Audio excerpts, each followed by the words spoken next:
Right. You know, keeping my swim and bike strong, but making my run the weapon. And because that was my peak goal for the season and I achieved it, now everything else is basically, I'm going to have to race the same as I did in Minneapolis, even though the courses might be more appropriate for a swim biker.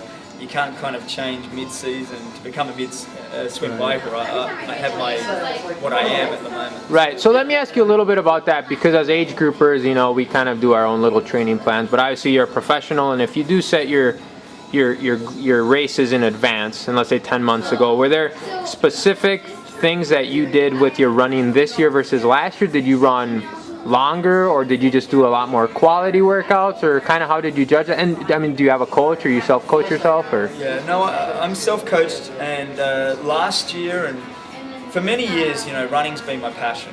My bike's my talent. I get that for free. You know, I don't have to bike too much, and I'm powerful on the bike. But my running is my pure passion.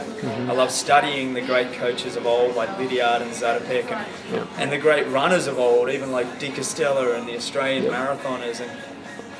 And for me, all of that study now comes together, and I put together a training program designed on the greats, the great marathon runners. I don't do it off what triathletes have done.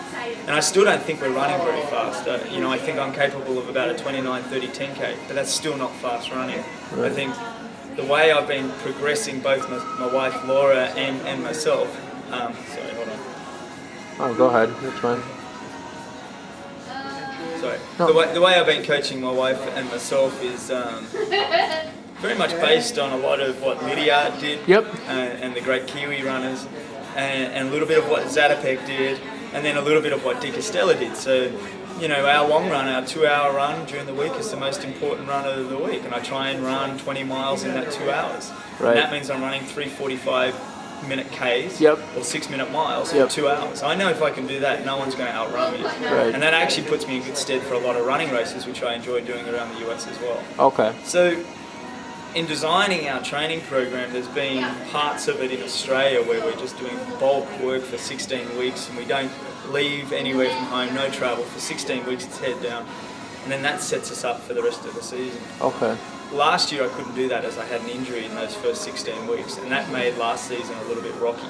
So coming into this year, it was a matter of doing a really good block in Australia, and then coming over to the US, doing some early season races like St. Anthony's and Alcatraz, having good hit-outs in those, but not expecting the world, and just using them as lead-up events to Des Moines for Laura and Minneapolis for me. And obviously both successes for you. And we both got success of it, so it worked out well. Okay, great. Well, we hope to catch up with you maybe a little bit after the race, and good luck tomorrow. All right, thanks so much. Okay.